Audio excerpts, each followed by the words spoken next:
Mystic vibration numerology. పేరులో silent letters ఎందుకు ఉంటాయి? న్యూమరాలజీ అనేది ఇంగ్లీష్ భాష నుంచి వచ్చిందే, మీరు ఏమన్నా సరే ఇది ఆర్య సంస్కృతో మరింకో సంస్కృతో లేకపోతే మన వేదాల్లోంచో ఇలా అని చెప్పలేమండి. బికాస్ న్యూమరాలజీ ఎక్కడా కూడా మనము తెలుగులోనూ హిందీలోనూ మలయాళంలోనూ తమిళ్లోనూ చేయం కదా. దేశంలో కాదు ప్రపంచంలో అయినా సరే ఎక్కడి వాళ్ళైనా సరే న్యూమరాలజీ కరెక్షన్ని ఇంగ్లీష్లో మాత్రమే చేస్తారు.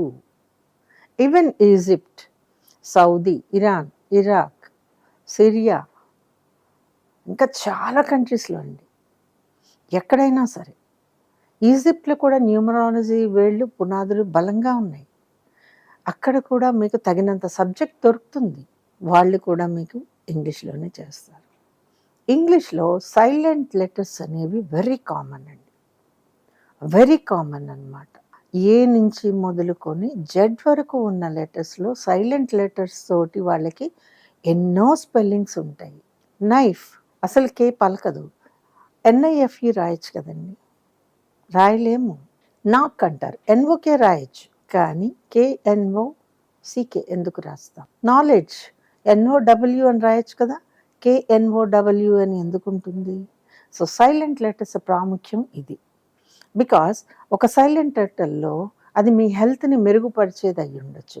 ఒక సైలెంట్ లెటర్ మీ ధనాన్ని వృద్ధి చేసేదిగా ఉండొచ్చు. ఒక సైలెంట్ లెటర్ మీకు కీర్తినిచ్చేది ఉండొచ్చు.